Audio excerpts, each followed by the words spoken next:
Hello everyone, I'm Jill Nicolini, and this is the Music and Sound Retailers Vnewsletter.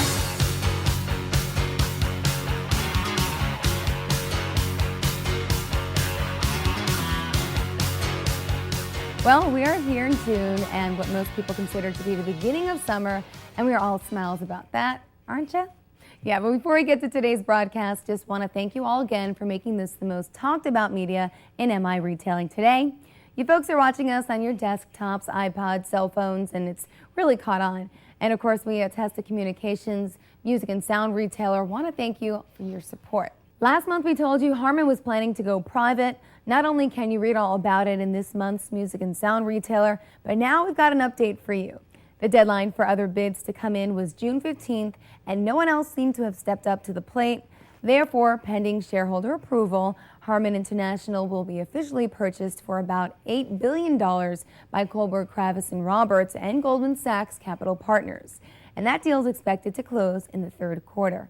We'll keep you posted. By the end of this month, there's going to be one less familiar face roaming the halls of Command Music Corporation. That's because Bob Saunders is retiring on June 30th. Edward Miller is going to fill in as president, leaving his role as executive vice president and chief operating officer. He's been with Command 35 years. Saunders leaves the company after serving 10 years as president of its music division. He first joined the company 35 years ago after working for Command's outside auditing firm. Looking forward to his retirement, Saunders told the retailer that he will miss most in the music industry, and he says that, of course, it's the great industry with great people. If you were watching CNBC's Fast Money on May 29th, you may have heard some very interesting news about Guitar Center. According to panelist Jeff Mackey, GC hired an advisor and is considering a leveraged buyout. This is a sentiment felt by a few people in the financial community, including CL King analyst William Armstrong, who said GC is often mentioned as a likely candidate because it dominates the market and is debt-free.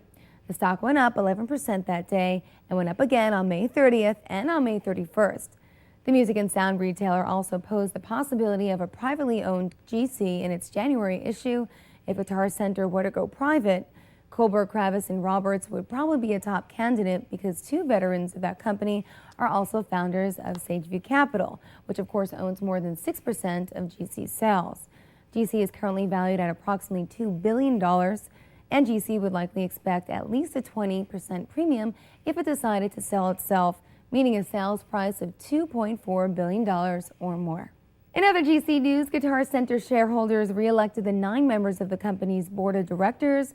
That means people like CEO Marty Albertson and Executive Vice President and CFO Eric Mason will be on board for another year. And at the same location, Guitar Center just extended its lease at its headquarters in Westlake Village, California for another 8 years. All right, get ready for Yamaha Music Month. It's launching in October and you'll be getting your first glimpse of Summer NAMM. All right, so what does it entail? Well, qualified pro audio and combo division dealers get special product offers in all categories, plus point of purchase displays, Yamaha branding, and Yamaha will also offer an ultimate home theater giveaway to the most deserving dealer. Participating dealers can also expect repeat business because Yamaha is offering rebate coupons for customers to make additional purchases after the month is over. Pretty cool. Well, of course, we'll be right back after this, so please don't go too far. Come right back.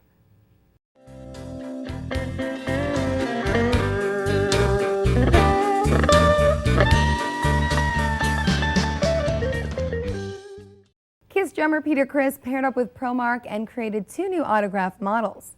They're both just over 16 inches long and made of American hickory. One model called the Jazz Cat has an arrowhead-shaped tip and a natural finish, and an imprint hand-drawn by Peter Criss himself. The other model has a short taper for rock players and a sports-modified oval-shaped tip. But hey, Peter Criss isn't the only drummer making his new products for your store. For all you Blink-182 fans like myself, I bring you the Travis Barker boombox cymbal and stick bags from Zildjian. These bags replace his original ransom note line. They've got boombox tattoo artwork, and they're made of a black padded synthetic material that looks and feels like leather, but it's not. All right, you can fit cymbals up to 24 inches in diameter in the cymbal bag, plus a 15-inch hi-hat in the external pocket. The stick bag has 2 pockets inside, plus a pencil holder, business card pocket, and a place to put your drum keys that Velcro shut. Like, I thought eclipses only happen a few times a year, but now you can see an eclipse in your store anytime you want. It's the new guitar line from Hohner. These guitars sport a unique alder body that's 30% lighter than comparable resin body guitars, and they've got a round back wooden design. More features include a sound hole that's supposed to increase overall projection, presence control, and auto tuner, and 3-band EQ as well. All 5 models in the line come with either a hard shell molded case or deluxe gift bag. Pretty cool. Al Di Meola and Joe Satriani fans are getting a treat from CAD Microphones. The company assembled each of the music legend's favorite mics into the Al Di Meola acoustic mic pack and Joe Satriani guitar mic pack. The Al Di Meola pack includes an Equitech Series E60 cardioid condenser and an E70 module dual capsule condenser microphone. Satriani's pack, meanwhile, gives you the Trion 7000 dual element ribbon and D189 supercardioid dynamic microphones. Well, we'll be back with our final note right after this. Please stay tuned. T is for tradition. T is for tone.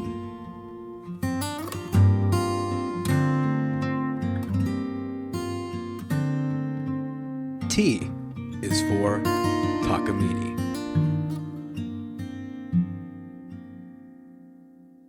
Happy birthday wishes go out to Professor Dr. Fritz Sennheiser, who turned 95 last month. Sennheiser was born in Berlin and has been interested in the technical side of things ever since he was a little boy. He even remembers building a radio receiver from a slide coil and a crystal as a teenager. Of course, he's been a fixture in the industry since he started his company back in 1945. Back then, he only had 7 employees, but you know, that's not the case now. Well, that's it for this edition of the Music and Sound Retailers Vnewsletter. I really hope you are enjoying these informative, timely broadcasts, and we love doing them. All right, let your associates know that these broadcasts can go directly to their desktop, iPods, cell phones each month. All they have to do is write our editor, Brian Burke, which is bburke@testa.com, or Michelle Loeb, M-Loeb, that's L-O-E-B, @testa.com, and they'll make sure you get it. For now, until next time, I'm Jill Nicolini. Thanks for watching.